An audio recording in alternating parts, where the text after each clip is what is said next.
ఈరోజు ఏ బంధకాల మధ్యలో బంధించబడి దేవుని సన్నిధికి వచ్చావు? అప్పుల బంధకాలతో బంధించబడ్డావా? కష్టార్జితం అంతా వడ్డీలు వడ్డీలు వడ్డీలు కట్టుకుంటూ ఎక్కడికి వెళ్ళినా చేయి చాచి అడిగే ఆ ఆర్థిక సమస్యలన్నీ బంధకాల్లో నువ్వు పడిపోయావా? అరికాలు నుండి నడినెత్తి వరకు శరీరం అంతా రోగాల పుట్టగా మారిపోయి ఇక నువ్వు బ్రతకో, ఈ రోగం నిన్ను చంపేస్తుంది, రోగం అనే బంధకాలతో నువ్వు బంధించబడ్డావా?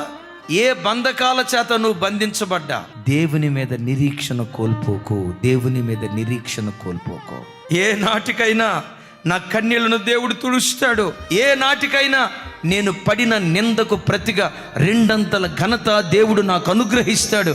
ఎక్కడ సిగ్గుపడ్డానో, ఎక్కడ అవమానపడ్డానో, ఎక్కడ నిందించబడ్డానో, ఎక్కడ తృణీకరించబడిన చోటే రెండంతల మేలు చేస్తాడు అన్న ఈ ఒక్క నిరీక్షణ నీ గుండెల్లో ఉంటే ఈ నిరీక్షణ నిన్ను సిగ్గుపరచదు.